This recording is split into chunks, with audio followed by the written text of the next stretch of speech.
guys give up, or you're thirsty for more? Well, maybe you should have given up.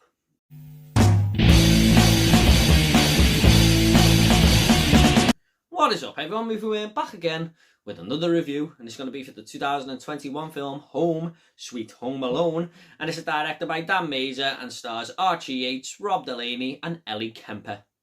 Now, this tells the story of a married couple who attempt to get back a valuable heirloom that was stolen from them, but they have to get past Max Mercer's booby-trapped house in order to do so. Now, being a massive fan of Home Alone and Home Alone 2, Lost in New York, I was always going to check this movie out, even though the trailer made it look pretty bad and everyone had already made their minds up that this movie was going to be terrible. It's Home Alone. I'm going to have to watch it. And I grew up with their movies. They hold a fair place in my heart. However, I have to detach myself from them going into this, like I do with a lot of these reboots, sequel, whatever the hell it is. I don't know what the hell it was trying to be.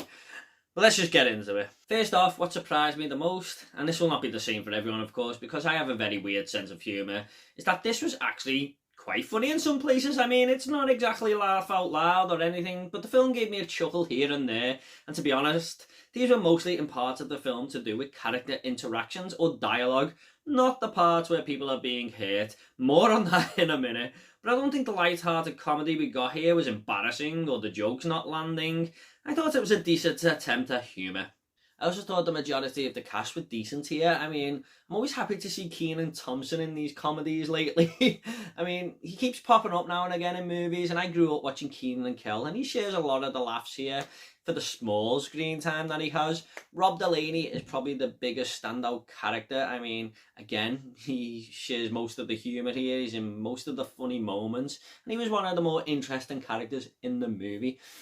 But Archie Yates, as our new Kevin McAllister, he plays Max. The big draw of them first Home Alone films was Macaulay Culkin. He was the child star of the 90s because of these movies. And Archie Yates was always going to have some massive, yet small shoes to fill. The problem here is that Kevin McAllister was probably the first on-screen character that I looked up to as a kid. I remember thinking, when I'm 10 years old, I want to be that guy. And I don't feel like many kids of today watching this, even if they haven't seen the originals, is going to point to the screen and go, I want to be like Max Mercer. I thought he was fantastic in Jojo Rabbit, by the way, so I know he's got performances in him, but he just does a decent enough job. There are no two words in the English language more harmful than good job. I mean, it's nothing standout. It's never ever going to live up to the performance that Macaulay Culkin put in, unfortunately. I mean, not unless you put lightning in a bottle and shake it up and put this movie out. So yeah, but he leads the film well enough. There are also a lot of throwbacks here to the original two Home Alone films. Buzz, is that you? We also have lots of one-liners returning, like Trout Sniffer, and even a different take on Angels with Dirty Faces. And as cool as some of these throwbacks were, it makes me not able to distance myself from the original two films like I wanted to. These are small examples, but it follows the first film in so many ways that it's impossible to not compare, and this is why these throwbacks are kinda bittersweet for me. Now, a lot of the emotional story beats from the first movie just don't work here as well. That film sets it up to make it genuine that Kevin has been forgotten. I mean, they were all in a rush. It was easy to misplace him. He was miscounted in the van and stuff. The second movie, he's there, but then he gets on a different flight. It all makes a little bit of understandability about it. But here, I mean, it was just so rushed. The family just seemed to forget him and that's it. And we're meant to go along with it.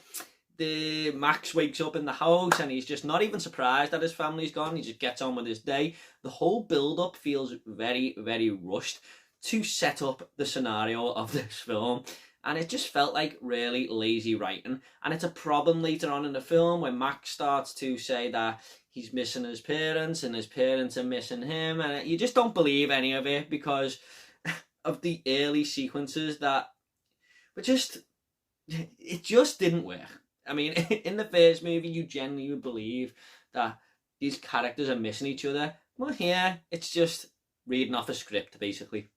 The biggest problem for me though is the bad guys in this movie. Now, like I said, Rob Delaney puts a good performance in, Ellie Kemper as well.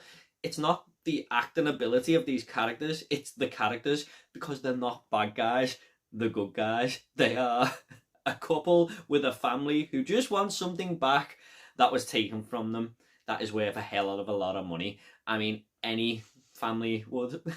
Like, I mean, if something was taken from me that was worth hundreds of thousands of pounds, I'd want it back and I'd go and get it. So this is where the film that was failing in many aspects falls apart.